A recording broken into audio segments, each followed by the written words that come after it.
Kalande tozoloba. La bagarre peut la sauter, mais on a repris les adhérents. On a un grand pays. On a un grand pays. Grand pays. Il est tous les pays en Afrique. Et tout le monde sur les pays. Vous comprenez? Mais, et moi, ça va être ça.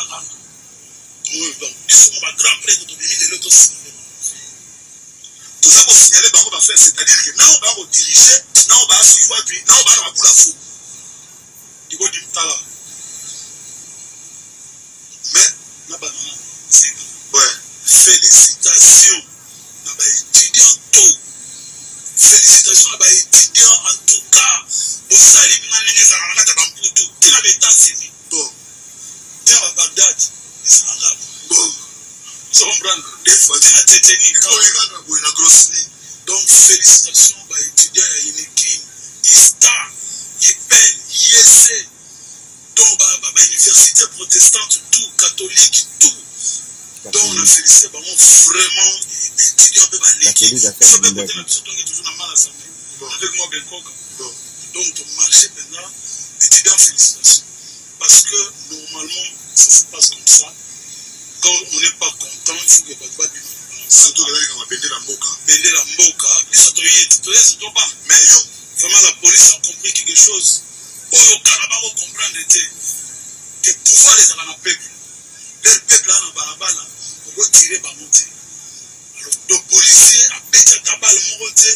Mais le problème est ça, on a dit. Le problème est ça, que Boké Bana Mboka. Mboka, jamais tu vas défendre. Tu vas partager jamais Mboka. Et puis, tu vas partir aux Alati. Jamais. Jamais aux Alati. Si vous êtes Congolais, on retire à la Congolais. Parce que tu es Mboka, tu es entre les bisous. Donc, c'est la Mongala, le Swahili, le Congo, le Luba, il faut l'ingana. Et puis, tu l'ingana. Donc, tout le monde a sauté que, oh non, c'est-à-dire, au bandané, tu vas bagara womo. Bagara womo, il faut salaté. C'est quoi? Bagara womo, il faut salaté. La bagarre peut la sauter, mais on a repris les adhérents. On a un mot. Donc, tu bois bagara womo. Et puis, peuple, félicitations, on a peuple. Bon, c'est ça quoi.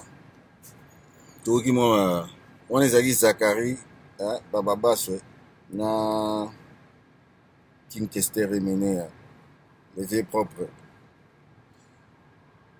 Baobeta ma solo, na évité sur les agues ni nazo landara ni zalara, mon profil.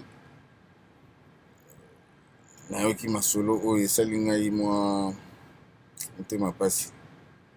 Alors, on a partagé en haut. Et ça va parce que nous sommes moins bon mon exact mais moi je suis tourné belé na misu. Comprenez? Moi je suis tourné belé parce que ça mawa n'a pas si. Bitumba aussi to bunda ki ngo to kanisa ki to longa ki to ganga ki victoire. Mais ti lelo netiga ke to gagner na biso ngote.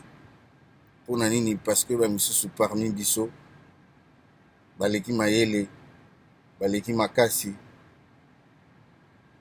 yango bazokumbela to bundi pena donc il a senti que parce que makambango eza to bandelaka ko compter to continuer à gagner parce que ba chiffre eza infini. Alors baninga bazo continuer ko compter biso to bandelaka ko compter to so linga victoire moko boye eza pasi na mawa. Et ça vraiment pas sinama donc et ça pas si mort ça va nater pour souka beaucoup ma terroriste vraiment l'esprit vrai mais netiga biso to ibi to imaka mango vraiment ndenge zali ya solo et ça où to monate et ça où exacté en fait et ça où yo linyo mona alors ngai na makambo nyonso na ebi ke ba gagner te na ebi ke ba tourner ba tourner kaka wana ka basaka wana na babuso bana bango wana basaka wana po eza na mutu moko te na mokili oyo akolobaka ye nde satan Vous avez toujours démon, vous avez toujours so inanimé, jamais on commence Satan. Et puis affaire où il y a repassé la Bible, on a contre. Nga, mwenga, kama amnabino.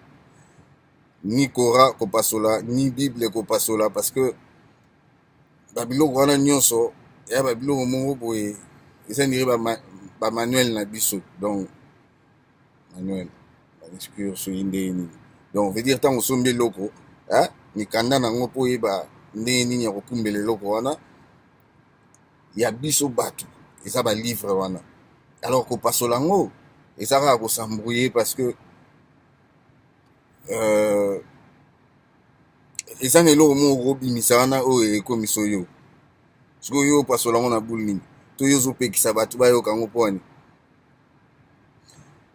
na banzela wana nyonso nzambe azali biso nde batu tolinga nde tokumbela batu mosusu yango moni tozobungisa batu nyonso mais bato lokola babiso boye eza mpena na ba ADN